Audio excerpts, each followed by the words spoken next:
የአንድ ሰው የእግር ቅርጽ፣ የጣቶች አቀማመጥ፣ የመዳፍ መስመሮችና የቆዳው ሁኔታ ስለ ግለሰቡ የኢኮኖሚ ደረጃ፣ የትዳር ሕይወትና የባህሪ ሁኔታ ያሳያል።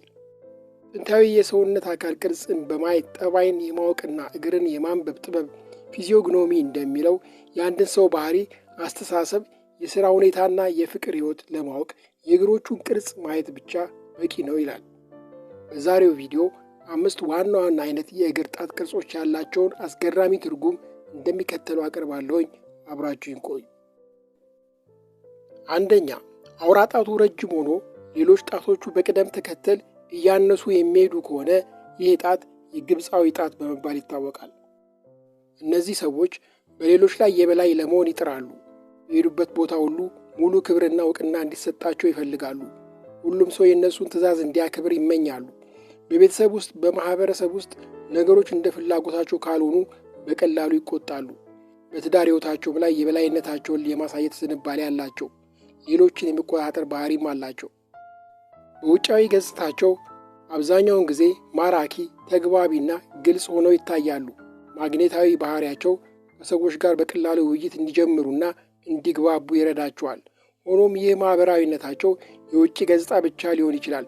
ውስጣቸው ግን በጣም ግላዊና ምስጢራዊ ናቸው። ውስጣዊ ሐሳባቸውና ስሜታቸውን በጥብቅ ይጠብቃሉ።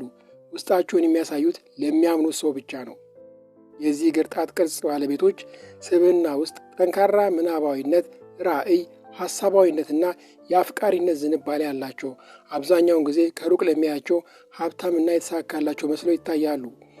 ለሥርዓት፣ ለወግ፣ ለተዋረድ ትልቅ ዋጋ ይሰጣሉ። እንዲሁም የለመዱትን ነገር ማድረግ ያስደስታቸዋል። ለንጽህናም ትኩረት ይሰጣሉ። ምስጢራዊ ስለሆኑ ከተነኩ ስሜታቸው ቶሎ የሚነካና የሚለወጥ ነው። ከውጭ ሲያዩአቸው እንደ በረዶ የቀዘቀዙ ሊመስሉ ይችላሉ። በውስጣቸው ግን የስሜት ማዕበል የተናወጠ ሊሆን ይችላል። ለስነ ውበትና ለስነ ጥበብ ጥልቅ ፍቅር አላቸው። ቅንጦት ይወዳሉ። የስነ ጥበብ በዲዛይን፣ በፋሽን፣ ቤት በማስጌጥ በማንኛውም ፈጠራ በሚፈልግ መስክ ውስጥ ወደሚገኝ የሥራ መስኮች ቢሰማሩ ደስተኛ ያደርጋቸዋል። ጠንካራ የታማኝነት ስሜታቸው የግንኙነታቸው የማዕዘን ድንጋይ ነው። ለፍቅረኛቸው አንድ ቃል ከገቡ ቁርጠኛና እምነት የሚጣልባቸው ናቸው። የትዳር አጋራቸው ላይ የበላይነትን የማሳየት ዝንባሌ አላቸው። ለትዳር አጋራቸው ስምምነት የሰፈነበትና ምቹ ሁኔታን በመፍጠር የሚያስደስቱ የተፈጥሮ ተንከባካቢዎች ናቸው። ከሰው ተግባቢ፣ ማኅበራዊ ቢሆንም ከትዳር ወይም አጋራቸው ወይም ከፍቅረኛቸው ጋር የሚያሳልፉትን ጸጥ ያለና የቅርብ ጊዜያት ከፍ አድርገው ይመለከታሉ። የአካላዊና ስሜታዊ ቅርበት ጥልቅ ትርጉም የሚረዱ ሰዎች ተደርገው ይታያሉ። ጊዜያቸውን በተመረጠና ትርጉም ባለው ሁኔታ ማሳለፍ ይመርጣሉ። ሁለተኛ፣ ከአውራ ጣት ቀጥሎ ያለው ሁለተኛው ጣት ረዘም ብሎ የቀሩት አጭር ከሆኑ ይህ ጣት የግሪት ጣት በመባል ይታወቃል። የዚህ አይነት ጣት ያላቸው ሰዎች ተፈጥሯዊ የመሪነት ግንባር ቀደም የመሆን የመነሳሳትና ሰዎችን የመሳብ ብቃት አላቸው። ሁልጊዜ ከፍተኛ ጉልበት አላቸው። ሁሌም በእንቅስቃሴ ላይ ናቸው። ፈጣን አሳቢ፣ ወሳኝና በአካል ስፖርተኛ፣ እረፍት የለሽ ናቸው። ለረጅም ጊዜ ዝም ብለው እንዲቀመጡ ከተገደዱ ሊበሳጩ ወይም ሊደብራቸው ይችላል። በእንቅስቃሴው ሲሆኑ ይለመልማሉ። ብዙ ጊዜ በትናንሽ ነገሮች ላይ ከመጠመድ ይልቅ ትልቁን ምስል የሚያዩ ራዕይ ያላቸው ናቸው።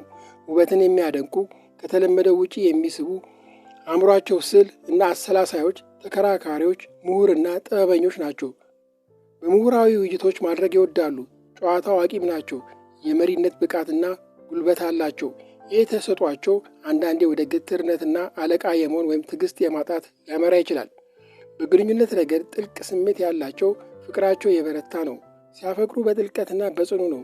ብዙ ጊዜ ለፍቅር ግንኙነት አዲስ ሕይወት የሚያመጡና አስደሳች አጋሮች ናቸው። ከትዳር አጋራቸው ጥልቅ ስሜትና ምሁራዊ ውይይትን ይፈልጋሉ። በችግር ጊዜ ጠንካራና የማይናወጡ ናቸው። ይህ የእግር ጣት በሴቶች ላይ ከሆነ እንደነሱ ምሁር የሆነና የእነሱን ተንቀሳቃሽነት መመጠን የሚችል አጋር ይፈልጋሉ። ችግራቸው የበላይ የመሆን ወይም የመምራት ፍላጎታቸው ነው። የትዳር አጋራቸው ራዕይ ተገዢ መሆንን ይጠላሉ።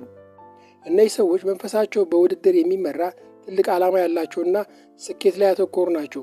በተንቀሳቃሽና በተፈጥሮ ተወዳዳሪ ነው። ለማሸነፍ ምርጥ ለመሆንና ተቀናቃኞችን ለመብለጥ ይነሳሳሉ። ይህ ተወዳዳሪነት በሽያጭ፣ በሥራ ፈጠራ ወይም ከፍተኛ ውድድር ባለበት ማንኛውም መስክ ላይ ምርጥ ያደርጋቸዋል። አዳዲስ ፕሮጀክቶችን በመጀመርና ሌሎች የነሱን ራዕይ እንዲቀላቀሉ በማነሳሳት ረገድ ጎበዝ ናቸው። ሶስተኛ አውራ ጣት፣ ሁለተኛው ጣትና ሶስተኛው ጣት በርዝመት የተቀራረበ ወይም እኩል በሚሆኑበት ጊዜ ነው። አራተኛውና አምስተኛው ጣቶች ግን በከፍተኛ ሁኔታ እያጠሩ ይሄዳሉ። ይህ ጣት የሮማውያን ጣት በመባልም ይታወቃል። ይህ ጣት ያላቸው ግለሰቦች በተፈጥሯቸው ሰዎችን የሚወዱና የሚግባቡ ናቸው። ሰዎችን ወደ እነርሱ የሚስብ የማግኔት ያህል ሳቢነት ስላላቸው ተጫዋቾችና እንግዶችን አክባሪዎች ናቸው። ብዙውን ጊዜ ብዙ ጓደኞች አሏቸው። ይህ ጣት ብዙ ጊዜ የተጓዥ ጣት ተብሎ ይጠራል። እነዚህ ግለሰቦች አዳዲስ ቦታዎችን ለመመርመር፣ አዳዲስ ቋንቋዎችን ለመማርና የተለየ ባህል ለመለማመድ ጥልቅ ፍላጎት አላቸው። በአንድ ቦታ ለረጅም ጊዜ በመቀመጥ አይረኩም። ተናግሮ ማሳመን ይችላሉ። በአስተሳሰባቸው ምክንያታዊ ናቸው። ነገር ግን ብዙ ነገሮች እውቀት ስላላቸው ለመማርና ለመጓዝ ካላቸው ፍቅር የተነሳ አንዴ ውሳኔ ላይ ከደረሱ በኋላ ግትር ወይም እብሪተኛ ተደርገው ሊወሰዱ ይችላሉ። በፍቅር ረገድ ይህ ጣት ያላቸው ግለሰቦች ለግንኙነታቸው መነቃቃትና ማኅበራዊነትን ያመጣሉ። አካላዊ መስህብ አስፈላጊ ቢሆንም እነሱ በብዛት የሚሳቡት በአእምሮ በሚያነቃቋቸው አጋሮች ነው። በውይይትና በዓለም አቀፋዊ አመለካከቶች መነቃቃትን ይፈልጋሉ። አሰልቺና የተለመደ ግንኙነትን አይወዱም። ቦርሳቸውን ይዘው በድንገት ከእነሱ ጋር ለሽርሽር የሚሄድ አጋር ይፈልጋሉ። አንዴ ቃል ከገቡ በጣም ታማኝ ናቸው። ሆኖም ነፃነታቸውን በጣም ያከብራሉ። አጋራቸው በጣም የሚጣበቅባቸው ከሆነ ወይም የመመራመር ነፃነታቸውን ለመገደብ ከሞከረ ግንኙነቱ ይሻክራል። በንግድ ሥራ ላይ ጎበዝ ናቸው። ምክንያታዊ ውሳኔዎችን በማድረግ ይችላሉ። በተፈጥሯቸው ተናጋሪና ማኅበራዊ ስለሆኑ የሥራ ትስስር በመፍጠር ረገድ የተካኑ ናቸው። ብዙዎቹ የሥራ ዕድሎቻቸው የሚመጡት በማኅበራዊ ሕይወታቸው ከፈጠሯቸው ግንኙነቶች ነው። በሕዝብ ንግግር፣ በሽያጭ፣ በዓለም አቀፍ ግንኙነቶች፣ በቱሪዝም ወይም ከተለያዩ የሰዎች ስብስቦች ጋር መገናኘትን በሚጠይቁ የሥራ መስኮች ይሳካላቸዋል።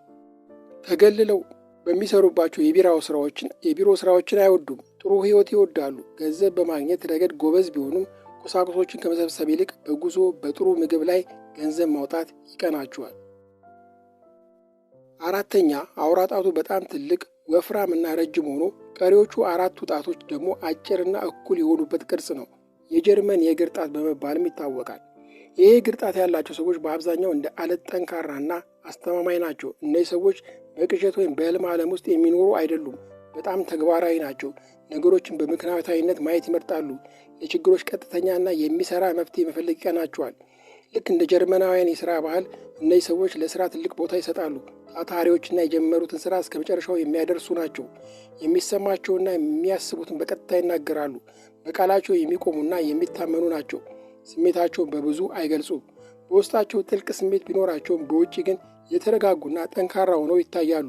በችግር ጊዜም አይደናገጡም። በፍቅር ሕይወት ውስጥ አንዴ ግንኙነት ውስጥ ከገቡ በቀላሉ አይወጡም። ለትዳር አጋራቸው በጣም ታማኝ ናቸው። ግንኙነታቸውን ለማስቀጠል ጠንክረው ይሰራሉ።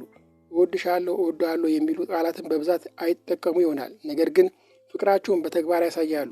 ለምሳሌ ቤት በመስራት፣ የገንዘብ ዋስትና በመስጠት ወይም አጋራቸውን በአካል በመንከባከብ ፍቅራቸውን ይገልጻሉ።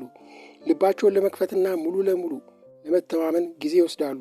ነገር ግን አንዴ ካመኑ እስከ መጨረሻው ድረስ ጥልቅ ግንኙነት ይፈጥራሉ። ገንዘብን ያለ ምክንያት ማባከን አይወዱም። ለማያስፈልጉ ቅንጦቶች ወጪ አያደርጉም። እያንዳንዷ ሳንቲም በጥንቃቄ መያዝ እንዳለበት ያምናሉ። የገንዘብና የቁሳቁስ ዋስትና መኖር የአእምሮ ሰላም ይሰጣቸዋል። ባዶ እጃቸውን መሆን በጣም ይፈራሉ። አንዴ ውሳኔ ካሳለፉ ወይም መስመር ከያዙ ሀሳባቸውን ለማስቀየር በጣም ከባድ ነው። ይህ ግትርነት አንዳንዴ ከሰዎች ጋር ሊያጋጫቸው ይችላል። በሕይወታቸው በቤታቸውና በስራቸው ስርዓትና የተዋቀረ አሰራር እንዲኖር ይፈልጋሉ። ምስቅልቅል ያለ ሁኔታ አይመቻቸውም። አምስተኛ ይህ የእግር ቅርጽ ሁሉም ጣቶች በርዝመት በግምት እኩል የሆኑበት በእግሩ አናት ላይ ካሬ መሰል መልክ የሚፈጥር ነው። የገበሬ እግርን በመባል ይታወቃል። ይህ ቅርጽ የፍጹም መረጋጋት፣ የተግባራዊነትና የታማኝነት ተምሳሌ ተደርጎ ይወሰዳል። የካሬ እግር ያላቸው ሰዎች በአእምሮአቸውም ሆነ በስሜት የማይናወጡ ጽኑ ናቸው። እነዚህ ሰዎች በቅዠት ዓለም ውስጥ አይኖሩም። የተግባር ሰዎች ናቸው። ተጨባጭ መፍትሄዎችን ይመርጣሉ። አንዴ ቃል ከገቡ ምንም ያህል መስዋዕትነት ቢጠይቅ ይፈጽሙታል። ሰዓት አክባሪዎች፣ ታማኞች፣ የተረጋጉ፣ ሚስጥር ጠባቂዎች፣ አመዛዛኝ፣ በችግር ጊዜ ሁሉም ሰው የሚጠጋቸውና በማንኛውም ሁኔታ ውስጥ መረጋጋት የሚፈጥሩ ናቸው። በካሬ እግር ሰው ውስጥ ምንም አይነት ማታለል የለም። ቀጥተኛና እውነተኛ ናቸው። የሚናገሩትን ያስባሉ፣ የሚያስቡትም ይናገራሉ። ነገሮችን ማለሳለስ አይወዱም። ከሌሎች ተመሳሳይ ቀጥተኝነትንም ይጠብቃሉ። ውጫቸውና ውስጣቸው አንድ ነው። የአእምሮና የስሜት ጥንካሬ አላቸው። ለዓላማቸው ጽኑ ናቸው። ረጅም የሥራ ሰዓትና ተደጋጋሚ ሥራዎችን መታገስ ይችላሉ። ሁሉም ሰው ተስፋ ቆርጦ ሲያቆም እነሱ ጉዞአቸውን ይቀጥላሉ። ግትርነት አለባቸው። የተለመዱ አሰራሮችና ምቾት ይወዳሉ። በፍቅር ጉዳዮች ውስጥ ድራማ የበዛበት ፍቅርን አይፈልጉም። የሚፈልጉት የሕይወት አጋርና የተረጋጋ ቤት ነው። ታማኝነት ለእነሱ የመጨረሻው የግንኙነት ግባቸው ነው። አንዴ ለአጋራቸው ቃል ከገቡ ቃላቸውን እስከ መጨረሻው የሚጠብቁ ናቸው። በቃላት ፍቅርን ከመግለጽ ይልቅ በተጨባጭ ድርጊቶች ያሳያሉ። ካሬ ጣት ላለው ሰው የፋይናንስና የሙያ ስኬት ብዙውን ጊዜ የሚገኘው በዕድል ሳይሆን በጠንካራ ስራ፣ በጽናት ነው። ከገንዘብ ጋር በጣም ጎበዝ ናቸው። በጥንቃቄ በጀት የሚያወጡና የሚቆጥቡ ናቸው። በስሜት ተገፋፍተው ወጪ አያደርጉም። ግባቸው የህይወት ዘመን የሚቆይ ጽኑ የሀብት መሰረት፣ ብዙውን ጊዜ ቤትና ንብረት ወይም አስተማማኝ ቁጠባ መገንባት ነው። ቀጥዬ ጥንታዊ ጥበብ ስለ እግር ጣት የሚገልጻቸውን የተለዩ ሀሳቦችን ልንገራችሁ። ለስላሳና ሙሉ ስጋ ያለው እግር ያላቸው ሰዎች ህይወታቸው በደስታ የተሞላ ነው። የወደፊት እድላቸው ብሩህ ነው። እንደዚህ አይነት ሰዎች በህይወታቸው የሚያጋጥሟቸው ችግሮች በጣም ጥቂት ናቸው። ማንኛውም የሚያጋጥማቸው እንቅፋት በቀላሉ ይወገድላቸዋል። የህይወት ቅንጦትና መገልገያዎችንም በቀላሉ ያገኛሉ። በተለይም እግራቸው ሙሉ ሆኖ የደም ስር የማይታይባቸው ሰዎች እጅግ እድለኞች ናቸው። በጣቶቻቸው መካከል ሰፊ ክፍተት ያላቸው ሰዎች በህይወታቸው የገንዘብ ችግር ሊገጥማቸው ይችላል። ይህ ብቻ ሳይሆን በህይወት ማንኛውንም ነገር ለማግኘት በጣም ጠንክረው መስራት ይኖርባቸዋል። ሆኖም ከጠንካራ ድካም በኋላ ስኬትን ማግኘት አይቀሬ ነው። እንዲህ አይነት ሰዎች ከስራ ወደ ኋላ ማለት የለባቸውም።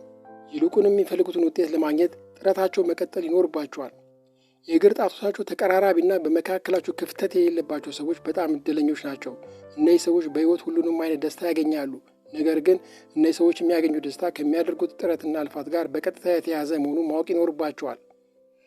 የአንዲት ሴት እግር ላብ የሌለበት፣ ደም ስሮቹ የማይታዩበት፣ ለስላሳና ያማረ አውራ ጣቷ ክብና ስጋ ያለው ከሆነ ያቺ ሴት ታማኝ፣ በህይወቷ የተሟላ ደስታ፣ ቅንጦትና ብልጽግና የምታገኝ ናት። የአንድ ወንድ የእግር አውራ ጣት ክብ የናስ ቀለም ያለውና ቀላ ያለ ከሆነ ያ ሰው ባለጸጋ የሚሆንና የቤተሰቡን ክብር ከፍ የሚያደርግ ነው። በአውራ ጣት ላይ ደም ስሮች በጉልህ የሚታዩ ከሆነ ለወንድ ልጅ ድህነትንና መከራን ያመለክታል። ለሴት ልጅ ደግሞ መጥፎ ዕድልን ያሳያል። አውራ ጣቱ በጣም አጭር የሆነ ወንድ ተንኮለኛ ሊሆን ይችላል። አጭር አውራ ጣት ያላት ሴት ደግሞ በሕይወቷ ብዙ ግጭትና መከራ ሊገጥማት ይችላል። አውራ ጣቱ በጣም ጠፍጣፋ የሆነ ወንድ ዝቅተኛ የማሰብ ችሎታ ወይም ደካማ ስብዕና ሊኖረው ይችላል። ሴቷም የመውለድ አቅሟ ደካማ ሊሆን እንደሚችል ይጠቀሳል። የእግር ጣቶቻቸው ጠፍጣፋ፣ የደረቁ፣ ጠማማ ወይም ኪንታሮት ያለባቸው ወንዶች በድህነት ሊኖሩና ለሌሎች ሰዎች የሚሰሩ ሊሆኑ ይችላሉ። ሁለተኛው ጣት ከአውራ ጣቱ ረዝሞ ከታየ ያ ሰው ደስተኛ፣ ሁሉንም የህይወት መገልገያዎች ያገኘና ጥሩ ሚስት የሚኖረው ነው። ይህ ጣት ከአውራ ጣቱ አጭር ከሆነ ግን በህይወቱ ግጭት፣ ውርደትና ድህነት ሊገጥመው ይችላል። መካከለኛው ጣት ከአውራ ጣት በልጦ ረጅም ከሆነ ያ ሰው በትዳር ህይወቱ ደስተኛ ላይሆን ይችላል። የአንድ ወንድ ትንሿ የእግር ጣት በጣም ቀጭን ከሆነች ለትዳር አጋሩ ታማኝ ላይሆን ይችላል። ሁለተኛው ጣት ከአውራ ጣት በልጦ በጣም ረጅም ከሆነ ያቺ ሴት በጣም ነፃ የመሆንና ከአንድ በላይ ወንዶች ጋር ግንኙነት የመመስረት ዝንባሌ ሊኖራት ይችላል። አውራ ጣቷ በጣም ትልቅና ፊት ለፊቱ ክብ የሆነች ሴት ደግሞ የባል መሞት እድል ሊገጥማት እንደሚችል ይታመናል። ጥፍራቸው ጠፍጣፋ፣ ወደ ግራ የታጠፈ ወይም የእግር ጣቶቻቸው የተራራቁ የሆኑ ሴቶች በሕይወታቸው ብዙ እጥረትና ድካም ሊገጥማቸው ይችላል። ባሎቻቸውም ከባድ ጉልበት የሚጠይቁ ስራዎችን ለምሳሌ የጭነት እና የመሸከም ስራዎችን በመስራት የሚተዳደሩ ሊሆኑ ይችላሉ። እንግዲህ እስቲ የእግር ጣት ቅርጻችሁን ስለ ባህሪያችሁ ከተናገረው ጋር እውነት ነው አይደለም ይሁትና በኮመንት ላይ አሳውቁኝ። አመሰግናለሁ። ሰላሙ